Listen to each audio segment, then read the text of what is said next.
Want to Play with My Balls by the Cifaldi brothers, illustrated by Santiago Lizade. Also, yes, I had the author sign the motherfucking book for me. Oh.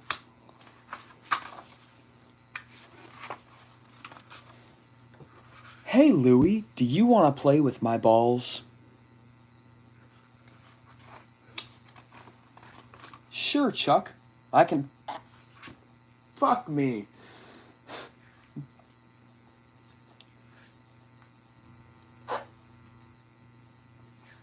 Sure, Chuck. I can hold your... Sure, Chuck. I can hold your ball sack so it won't...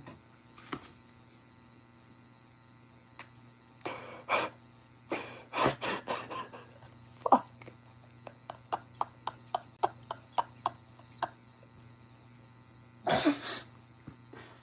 Sure, Chuck. I can hold your ball sack so it won't drag on the ground.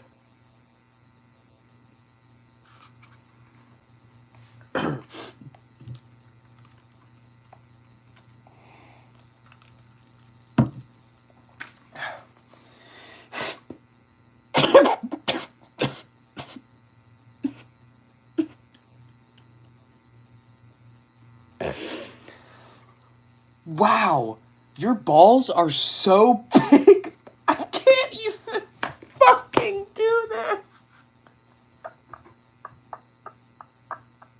This is so fucking getting taken down. Oh my god. Oh my god. Wow, your balls are so big, I can't even fit them in my mouth.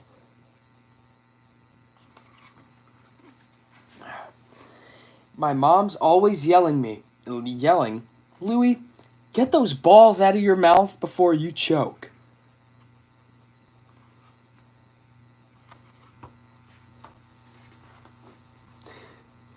You know that mean girl Sally? She squeezed my balls so hard, they looked funny.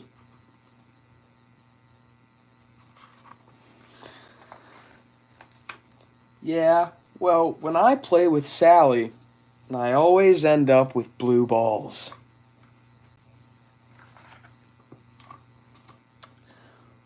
Billy Johnson made Sally cry last week. Now that kid's got balls. Not anymore, at least.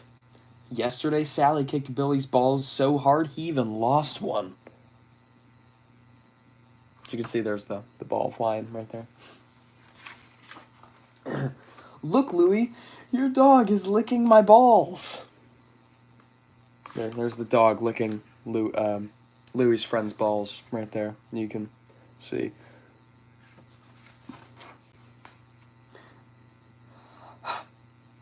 Let's roll them on Sparky's fur. Girls hate hairy balls.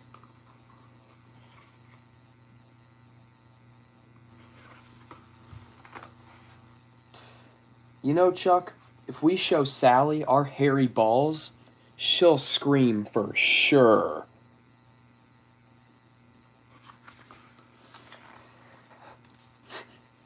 Yeah, but I don't know. I kind of like Sally. I wish she would just play nice with my balls.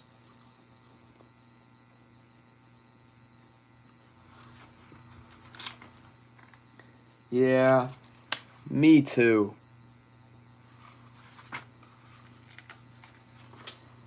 Hi, Sally. Do you want to play with our balls?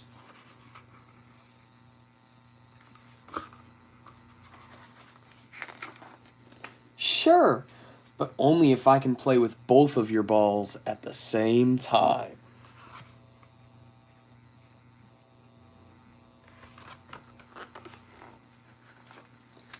The end.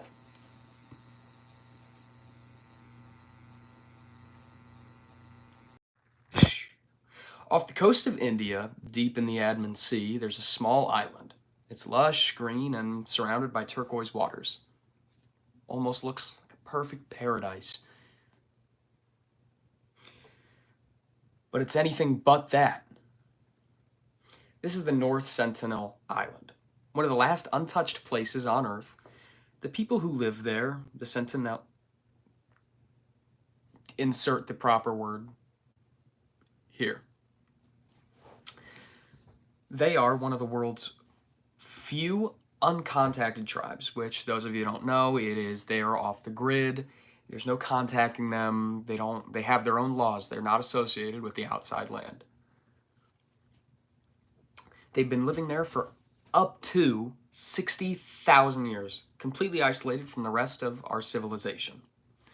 No phones, no electricity, no outside language, no outside food, no McDonald's. I know, it's terrible. In fact, the Indian government has made it strictly illegal to go within 4 kilometers near the island. And it's said that, well, if you do go there, you don't come back. Well, in 2006, 2 fishermen anchored near the island, reportedly drunk. They were killed almost instantly by the Sentinels?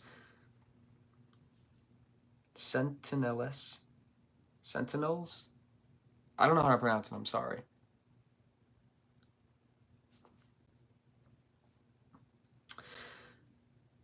A helicopter sent to retrieve their bodies was driven back by a barrage of arrows, and still, that wasn't the last time someone tried to go there.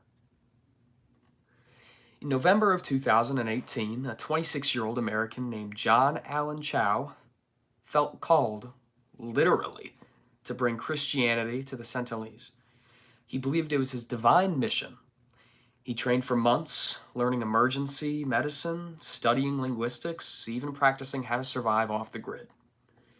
He paid local fishermen to secretly smuggle him close to the island under cover of night. Well, on November 15th, he made his first contact. He approached in a kayak, calling out to them, "My name is John, I love you, and Jesus loves you." Well, they shot arrows at him, unforgivingly. One even pierced his Bible that he was holding. He retreated almost instantly that night, just to return the next day.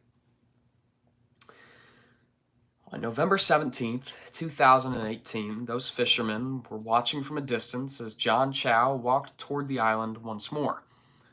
This time, they saw the tribesmen waiting on the shore.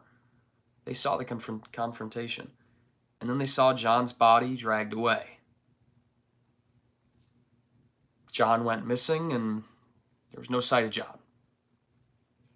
Because of the laws protecting the tribe, no recovery mission was even authorized or allowed to even be made to try and retrieve John Chau's body.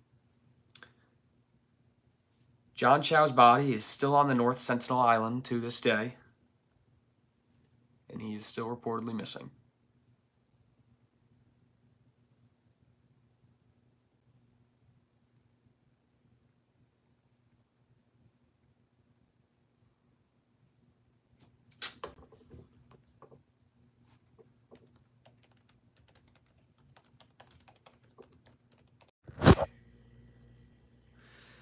In 1937, Amelia Earhart isn't just famous. She's become a legend in her own lifetime. She had crossed the Atlantic solo alone. She's broken high-altitude records. She's written bestseller books and toured the globe. But her ultimate goal, to become the first woman to fly around the entire world, following the equator. Which those of you who don't know the equator, I don't remember. I'm pretty sure the equator is the line that goes through the Earth. So that's perfectly around the globe. Just like that, like you see in your history teacher's room. That line where the globe connects, she's going around like that. Well, on June 1st, 1930...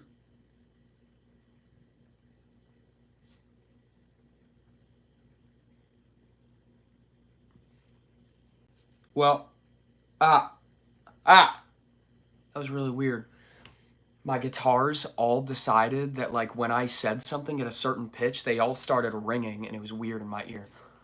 He's so awesome. Thank you. All right, let's continue the stories. If you guys maybe want your friends to hear this story, send them a share. I'd appreciate it. Thank you.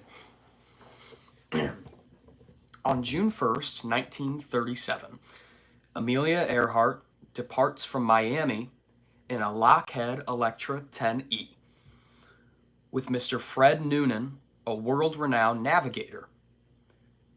And they board plane. Uh-oh, I'm sorry.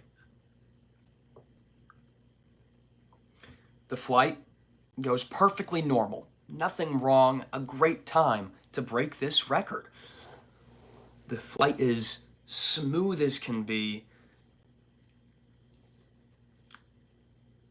At first, they go through Brazil to Africa, India, Australia, Papua New Guinea. By July 2nd, they've already covered 22,000 miles of this journey, with only 7,000 more miles to go. They don't need that entire night now. They can get there quick. Their next stop is a remote island. There's a remote 2.5 mile long strip of land, or is an island. I'm so sorry. I'm messing up. Again, it's my first time. I'm so sorry. Actually, fun fact, summer vibes. Never mind, you got it. All right, don't spoil the story, please. Let's keep it cool, guys. We're losing a lot of viewers, and I don't know if it's because I'm storytelling or maybe people just don't want to hear this. I don't know, but I'm going to still try my best to give you guys a cool story. Well, they've already covered 22,000 miles with just 7,000 to go. Their next stop was a remote island with a 2.5 mile long strip of land which has one of the hardest airports. But Earhart isn't worried. She's indeed really confident, and she's prepared. Her voice that's been recorded on the radio is calm, normal, nothing out of the ordinary. As she says, "We're on the line, 157, 337. We're running from north and south." Little do we know, those would be the last words we'd hear from Miss Earhart on her trip. There was silence. As panic begins to ripple through the United States government, within 24 hours, President Roosevelt authorizes the largest naval air search ever recorded in history. The USS Lexington, the USS Colorado, and dozens of destroyers and planes begin sweeping over 250,000 square miles of open ocean for weeks. They fly grid patterns. They drop smoke bombs to test visibility. They scan the coral reefs and the atolls. And after so long of searching, they find nothing. No sign of Miss Earhart and their plane at all. It's as if they vanished, never to be seen again. There was no wreckages, no oil from the plane crashing, zero signals. There's no parachutes that have been used visibly, just nothing. Amelia and Fred seem to have vanished into thin air. After 17 days, the Navy has called off the search, no longer looking for them, to conclude that Amelia Earhart had ran out of fuel and couldn't locate Howland, and she had crashed in the Pacific Ocean in 1939. She's been declared legally dead, and the case has been closed. But that was until, as the official story had settled in, rumors began to spread throughout the U.S. of strange signals, scattered bones, and a forgotten island far from the flight path. Well, fast forward to 1940, a British colonial officer, Gerald Gallagher, had been working on Nikumaroro, then called Gardner Island. On Gardner Island. 350 miles south of Howland, he finds a partial human skeleton. At first, it could be anybody. It could be anything. Someone might have just died nearby. Then a woman's shoe. And a box for a sextant used for navigation. There were bits of aluminum and glass. At this point, it's time to report it. But then, as he's walking around a bit, looking to see what might have caused this incident of human life that's gone, he sees a campfire site with birds and turtle bones very close by, clearly eaten by somebody. And then he begins to report the discovery, but the bones are sent to Fiji and were never seen again. A doctor at that time had said they belonged to a man. The theory is dismissed. Everyone believing that they had found Miss Amelia Earhart was immediately turned away after being told that those bones that were found was by a man. Nobody had any more rumors. They're consistent. But decades later, those bones were taken to a lab and reanalyzed using computer modeling. Those bones were consistent with a white American woman with a similar height to Amelia Earhart's height. Now, this is not confirmed yet, but people begin to theorize again that this could be her. They could have found her. And just as it gets to chilling, between July 2nd and July 6th, at least 57 amateur radio operators across the Pacific and the US had reported receiving faint distress signals through their radios that are just in their living room, sitting down inside of their chair reading the newspaper when their radio connects to a new signal, which some people were claiming to even heard a woman's voice saying, "We're on a reef, we can't stay here long." One message reportedly had included, "Water's high, motors sinking, help us quickly." These signals were dismissed as a hoax to cancel out any theories. But modern researchers say 20 of them were highly credible and only could have come from a powered transmitter on land, which means Amelia did survive her plane crash, at least only for a few days. Fast forwarding to 1937, a British surveyor named Eric Bevington had snapped a photo of the island's reef. Nothing unusual. Or so he had thought. But in 2010, a forensic analyst enhanced his photo that he had taken of the reef, and there appears to be something sticking out of the water, jagged and metallic. It looks exactly like the landing gear strut of a Lockheed Electra, in the exact spot where survivors would have landed and set up their camp. In 2017, the satellite photos reveal what looks like a long object submerged in the reef, roughly the same length as the Electra in roughly the same reef zone. Coming up back into 2023, a U.S. Navy sonar team had reported a strong metal return from that same location now, called the Taraya object. But the island's terrain and tides were really brutal.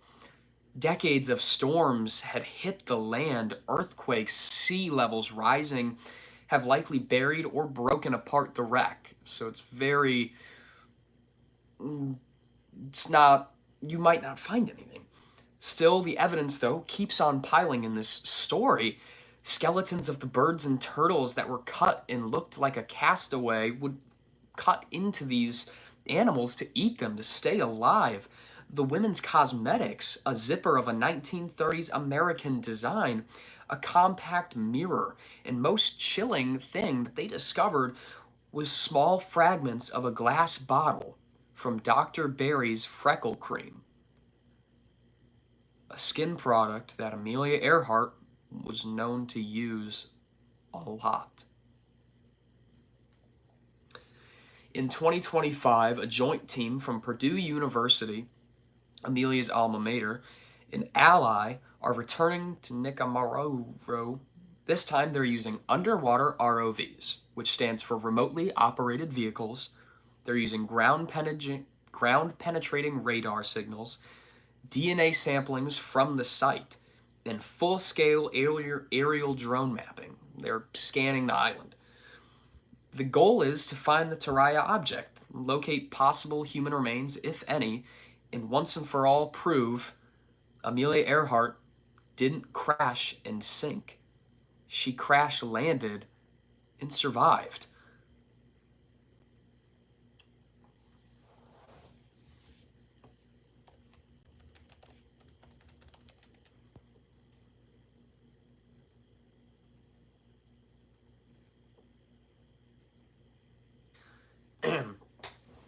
Let's rewind a little bit here, okay?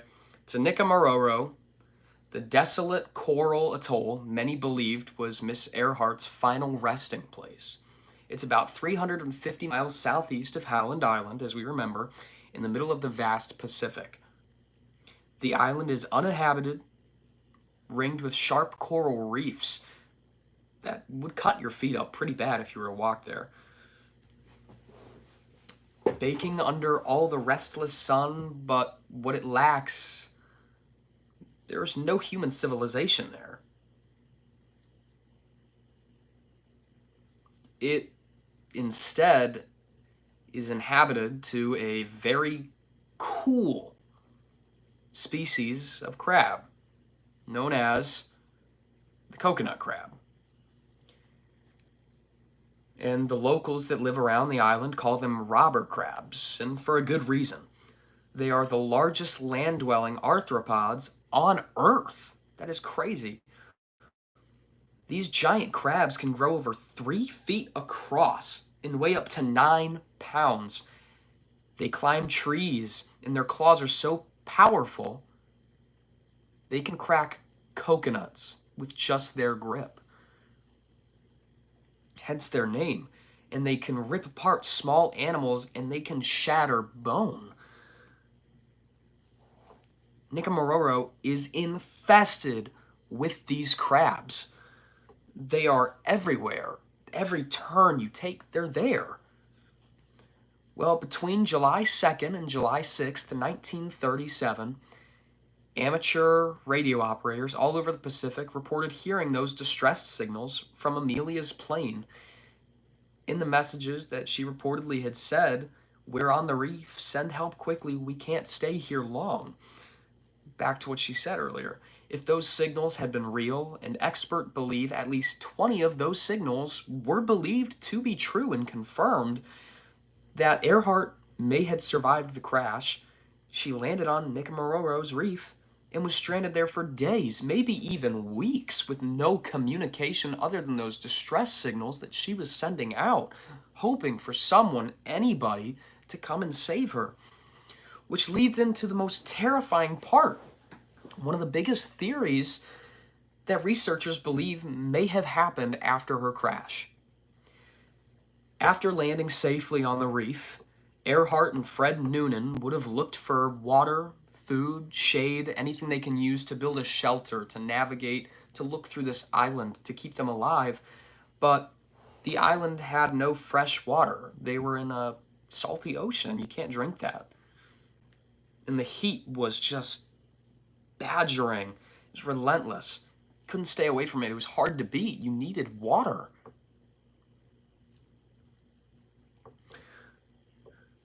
Guys, is everything okay? What's going on?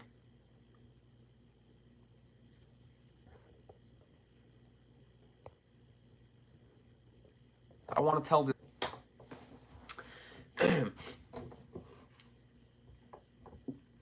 Well, what the researchers had believed had happened next, after landing safely on the reef, Earhart and Fred Noonan had looked for all the things that they gathered, what I just said, which is why I don't need to rewind. Um, but after a long while, they had likely grown so weak and dehydrated, eventually having to succumb to the exhaustion and or injury caused from their landing. And when they had passed out or died, either one of those options, well, this island, from what we remember, is home to tons of these coconut crabs.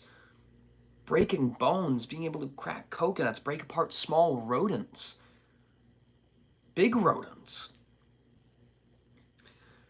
And coconuts, crabs, being known as scavengers, they're drawn to the smell of flesh. And because they can climb trees to snatch birds, in tests conducted from researchers, they were shown to completely strip a pig carcass in under 2 weeks. That means under 2 weeks, a pig stripped clean to the bone, as if the bone was made in a factory rather than from a living being. There was no meat, no sign that these have ever contained an animal. It's as if you're finding dinosaur bones that are perfectly white and clean.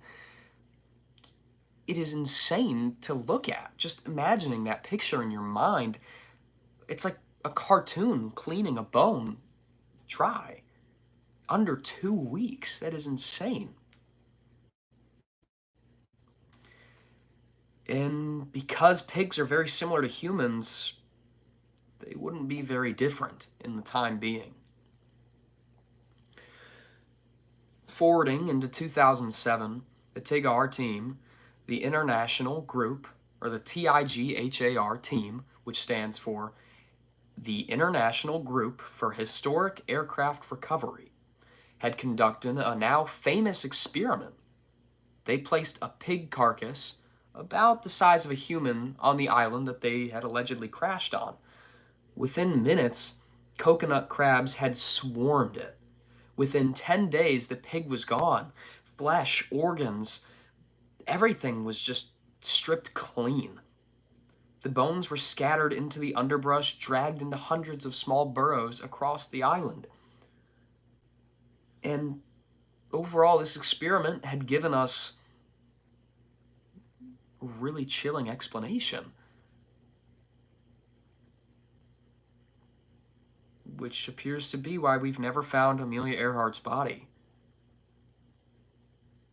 She was stripped alive by the coconut crabs, which is not confirmed, but it is very highly believed in. Going back a little bit into 1940, British authorities had found partial human remains from before that we had heard about. Just 13 bones, a skull, a femur, and a few ribs. Oddly, the rest of the skeleton was missing. Nowhere to be seen on the island. And that's consistent with exactly what those coconut crabs had done with the pigs, which they hadn't done that experiment yet, but we realize that now, that they go hand in hand. And even more disturbing, nearby, they'd found a woman's shoe and the remnants of what had been a possible campsite. Signs that someone was definitely there, alone at least, surviving for an amount of time. And then nothing was heard after that.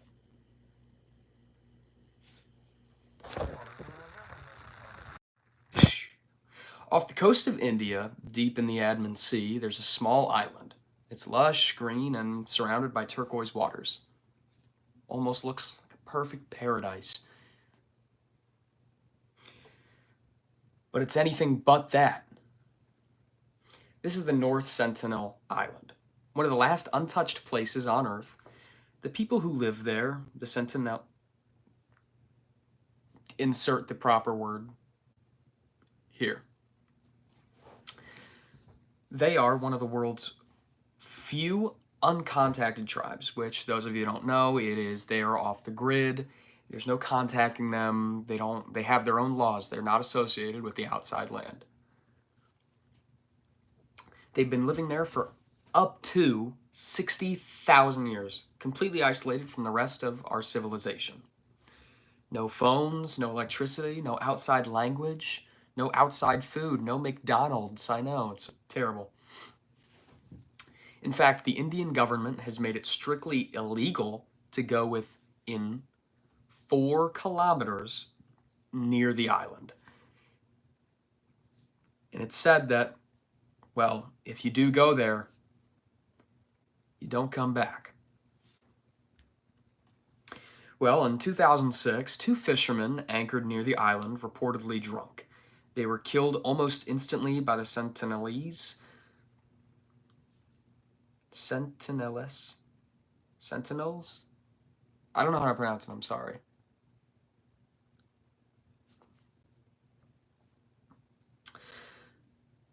A helicopter sent to retrieve their bodies was driven back by a barrage of arrows, and still, that wasn't the last time someone tried to go there. In November of 2018, a 26-year-old American named John Allen Chau felt called, literally, to bring Christianity to the Sentinelese. He believed it was his divine mission. He trained for months, learning emergency medicine, studying linguistics, even practicing how to survive off the grid. He paid local fishermen to secretly smuggle him close to the island under cover of night. Well, on November 15th, he made his first contact. He approached in a kayak, calling out to them, "My name is John, I love you, and Jesus loves you." Well, they shot arrows at him, unforgivingly. One even pierced his Bible that he was holding. He retreated almost instantly that night, just to return the next day. On November 17th, 2018, those fishermen were watching from a distance as John Chau walked toward the island once more. This time, they saw the tribesmen waiting on the shore. They saw the confrontation, and then they saw John's body dragged away. John went missing, and there was no sight of John.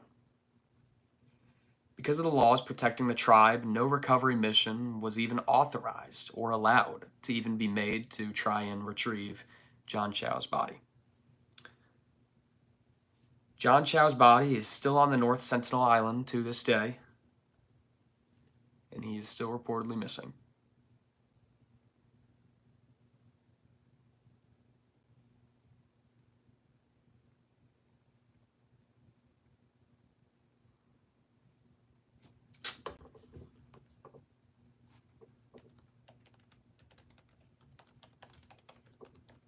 In the end, we have a happy ending for you guys today. All right? Well, without further ado, let's get into today's stories.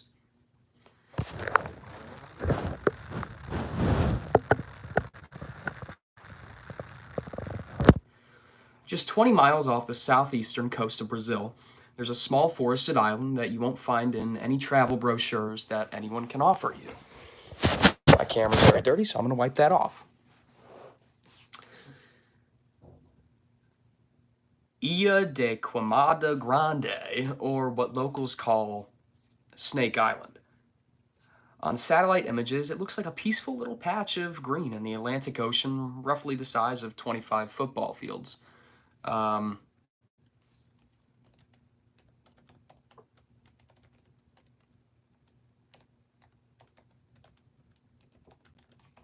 Sorry.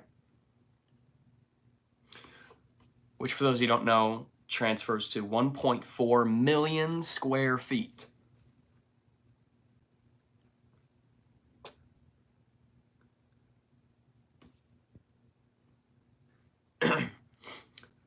With dense forest, large rocky cliff sides that you could barely climb.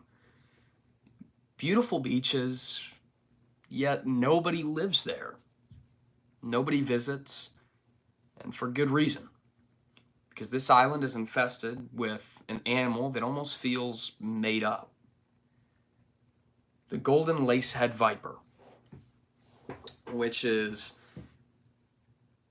a very deadly snake. And, well, blah, blah, blah. Golden laceheads are some of the most venomous snakes on the planet. Their venom melts human flesh. That's like putting your arm in the sun and just leave it there. It does worse. It's literally melting your flesh. And if you get bitten and don't receive immediate treatment, you will be dead in under an hour. And keep in mind, it's called Snake Island, meaning there's not just a couple snakes. This island is infested with these venomous snakes. Their estimates say there's up to 4,000 vipers on just this one island. That's one snake for every square meter. Brazil's Navy patrols those waters, and there are government signs warning of death. No tourists, no guides, no ferries, and absolutely no people. This place is absolutely forbidden.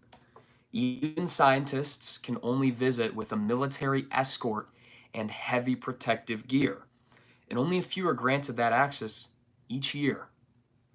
So when there's a 33-year-old amateur herpetologist named Miguel Santos decided he was going to sneak onto Snake Island. Everyone thought he was insane, but sure enough, he was confident. He grabbed his bags, he grabbed his things, and he headed off. Miguel was obsessed with snakes, a self-taught field researcher with a GoPro, a waterproof drone, and a YouTube channel with barely 2,000 followers. He wanted to make his name by filming what no one else could. First-hand footage from inside Snake Island up close with the laceheads, which is absolutely insane to do and insanely illegal. I'm not condoning it, but if someone does get footage, let me know. He planned it like a very movie-like heist. He rented a boat under a fake name. He scouted the coastline by drone. And early one foggy morning in 2020, just before COVID ended up shutting our world down, he launched from Itaim, Brazil. I'm sorry if I'm not pronouncing these right, I'm sorry. And he headed into those forbidden waters. No permits, no safety gear, just a camera and a machete. Now, obviously, machetes are a gardening tool, which can be used to cut those heavy, thick vines. Because keep in mind, this is a small island, but it is heavily forested, and these cliffs are terrible to climb. You need special gear for this. And he's with a GoPro and a camera,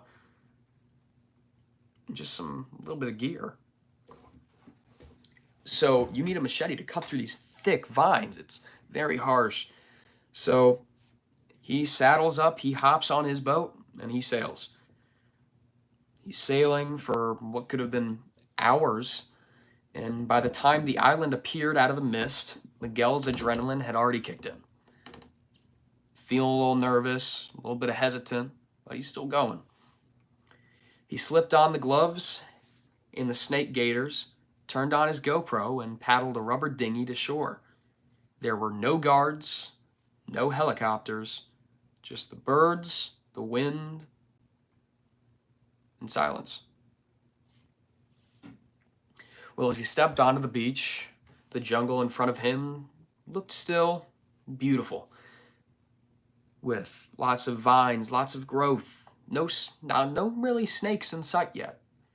Just looks peaceful enough. So he hops out of his boat and he walks up. He says he stepped onto the beach, the jungle in front of him. He took a few steps inland, and then in the undergrowth ahead, something moved. And Miguel luckily heard it before he'd seen it.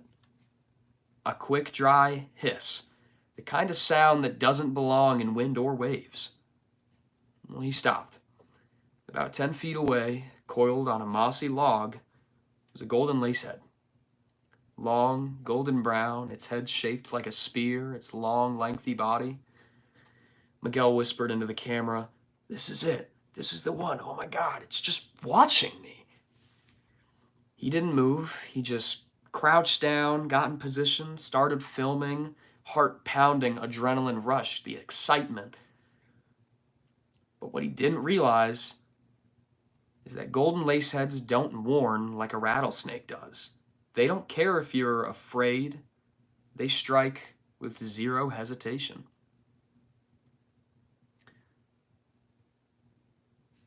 What's going on? Is everything okay?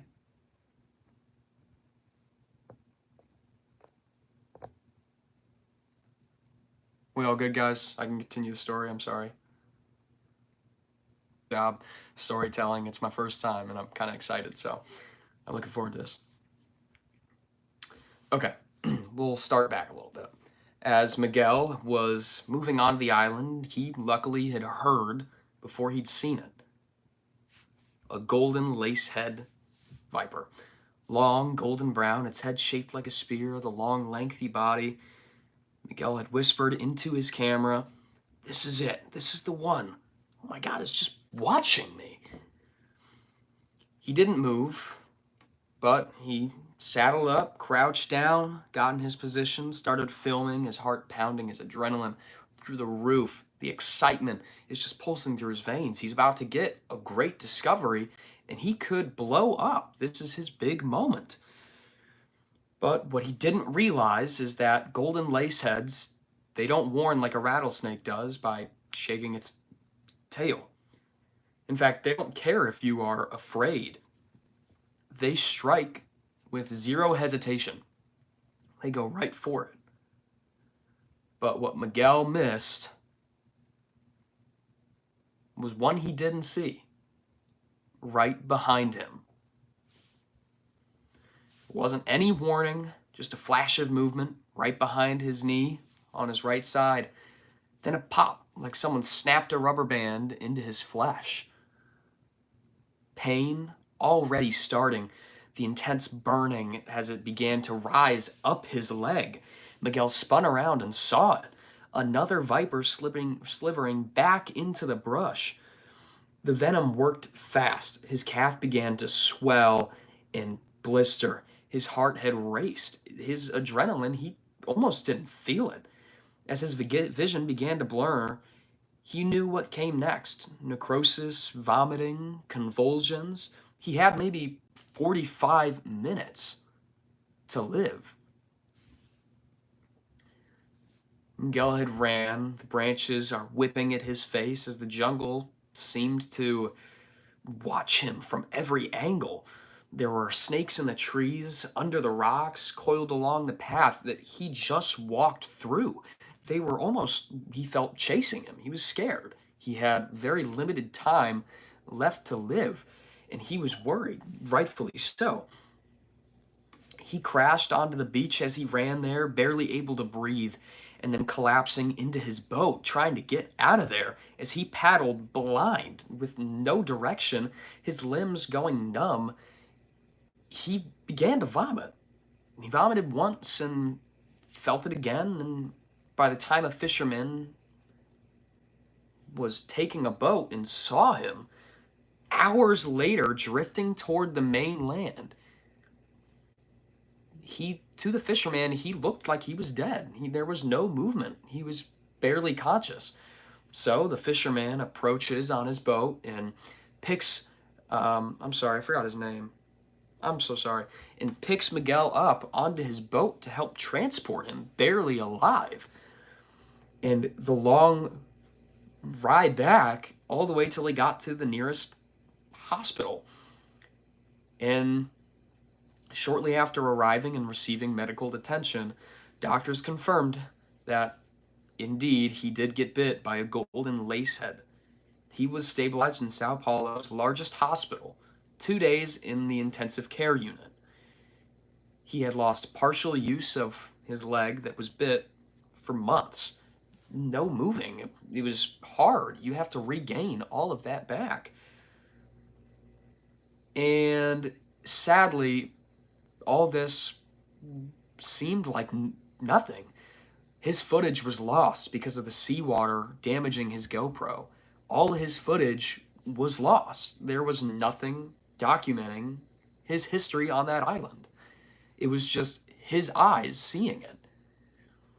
He didn't make the video that he went to go make. But he'd done it, though.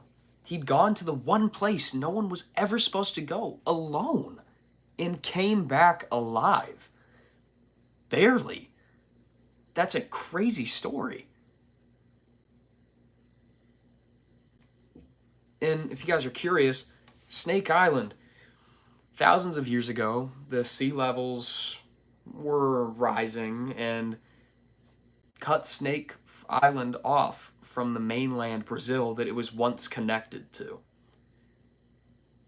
With no predators on that island, but just those lacehead snakes, they evolved into a hyper-venomous species to hunt birds, since the rodents were nowhere to be found. Usually those rodents were on the land where they could take from in Brazil. As it was cut off, they had to learn and adapt over time. And after a while, their population expanded exponentially, and it became known as Snake Island. And because of the encounters people have faced there and the deaths that have been caused from those bites, Brazil began to make it completely illegal to visit that island without clearing it with a professional. Not for your safety, though. It wasn't for your safety, most of all. It was for the snake's safety, which is hard to believe. But that species is very endangered, and that island is mainly the only place that those snakes have a population. And every human intrusion risks the disease or the destruction of their population.